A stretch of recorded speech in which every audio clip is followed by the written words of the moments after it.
जम्मू कश्मीर से लेके कन्याकुमारी तक आए हुए हैं, उनका तहे दिल से धन्यवाद करती हूँ। सभी तालियों के साथ इनका जोर से वेलकम करिए। मेरे प्यारे भाइयों और बहनों, मेरी आपसे बार बार एक ही रिक्वेस्ट करती हूँ कि एक होकर अगर सरकार के साथ आपने कुछ लड़ना है, लेना है, कुछ करना है साथ सरकार से, तो एक बार जम्मू कश्मीर से लेकर तो कन्याकुमारी तक आज हमने 1 महीने का सरकार को टाइम दे दिया है।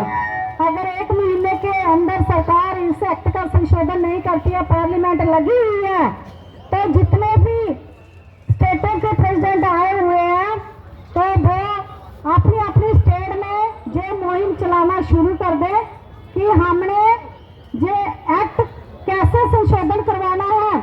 आप किसी से कम नहीं है। जो हमारे भाई जो इधर ड्यूटी कर रहे हैं, चाहे वो CISF है, चाहे वो आर्मी है, चाहे CRP है, चाहे दिल्ली पुलिस है, चाहे कुछ है, आप भी उनसे कोई कम नहीं है। आपने भी वही ट्रेनिंग की है, आपने भी यूनिफॉर्म पहनी है, तो यूनिफॉर्म के अंदर आज 2-2 कानून चल रहे हैं। इसको अगर एक लाना है तो आप सबको एक क्रांतिकारी बनना चाहिए। हमने लीडर नहीं कोई, हमने इलेक्शन नहीं लड़नी कोई, कुछ नहीं। अगर जवानों का भला करना है तो आपको एक क्रांतिकारी बन के सामने आना पड़ेगा कि हमने क्रांतिकारी कहेंगे कि पहले तो हमें गोरे अंग्रेजों ने लूटा, अब तो आपको काले अंग्रेज लूट रहे हैं। मैं यही कहना चाहती हूँ कि हमें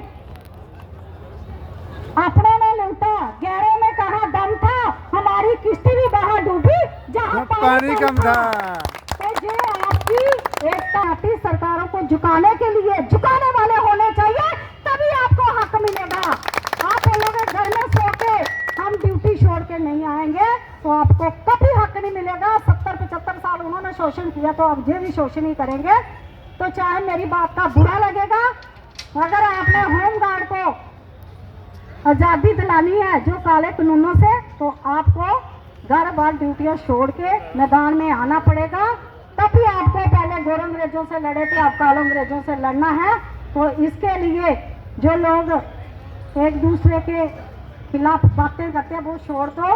हक लेने के लिए बहुत कम लोगों को जज्बा होता है। हरियाणा से हमारे शेर जो करमवीर अलेवा जी है, वो देखो आपने हर जगह पे कैसे लड़ते हैं, कैसे नहीं।